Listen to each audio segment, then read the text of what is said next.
Self-Love Act number 86. Journal question. If you had only 15 minutes to gather your most prized possessions, and you could take no more than your car could carry in one trip, what would you bring with you? My reflection.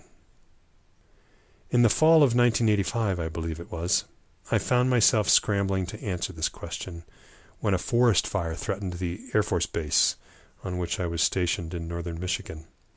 I was working in the personnel office when I heard about the fire approaching that section of the base where I lived in a 2-room apartment. I hurried out of the office, hopped in my car, and arrived home in about 7 minutes. A dark cloud of smoke rising from the trees behind my building was roiling overhead. When I entered my rooms, I grabbed a couple of empty boxes and a suitcase. As I moved through the apartment, I quickly assessed what I most wanted and was unwilling to surrender to the flames. I don't remember all that I took, but I do remember these items. The photo album I had compiled during my 4 years at Notre Dame, my yearbooks from Notre Dame, a couple of photo albums from my childhood, a handful of books that I loved, including The Giving Tree and The Prophet, gifts from dear friends, and the Bible I had received from my parents when I was 16.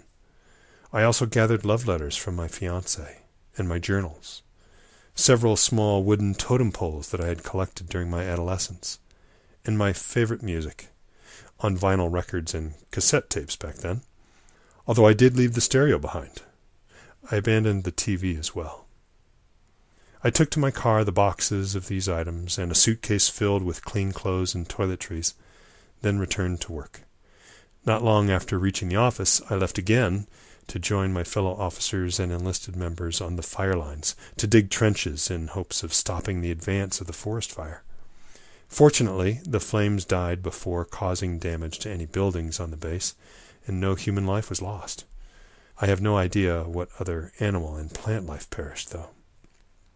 When I returned home and placed my belongings back on their respective shelves, I felt grateful, not only that my apartment had been spared, but also for the opportunity to identify what among my things was most precious to me.